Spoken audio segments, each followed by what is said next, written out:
Okay, for 1 and 2 camera shooting, it's pretty simple. Say you have somebody else around that has a phone and they're willing to let you use it for a minute to shoot something, send it to yourself or wherever. 2 camera setup because you already have a camera in your pocket anyway, right? So what you can do is say you're going to be getting up, moving, or somebody's going to be getting up and moving. You can have 2 cameras set up. Say one's over here, one's over here. This one's set up to where it's not going to ever record this one, and vice versa.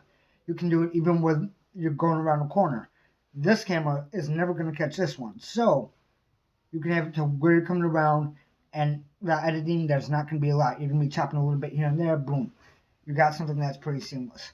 So stuff like that. If you have 2 people in and you want a close up on one, you can set a camera up real quick, do close up, basically in that area that you know that they're going to be, and set the other one for a longer shot. You can hide one or whatever. If you're actually using cameras, that might be a little bit tougher because some of them are big and bulky. But due to that, that doesn't really stop you.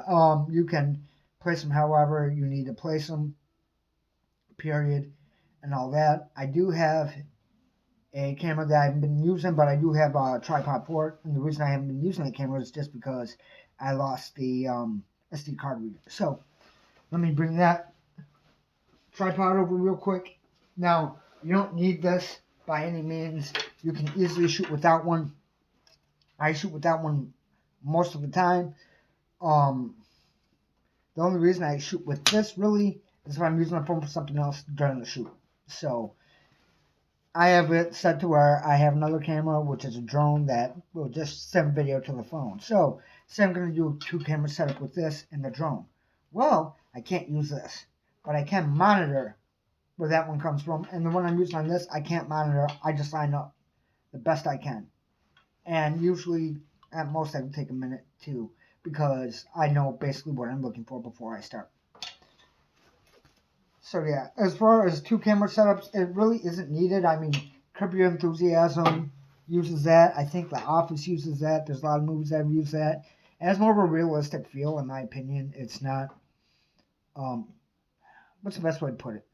It shows what's really going on. It might not show the breadth of everything, like every corner, but a lot of times you don't need every corner. You just need what the people are doing in the story to make it to where it stands out.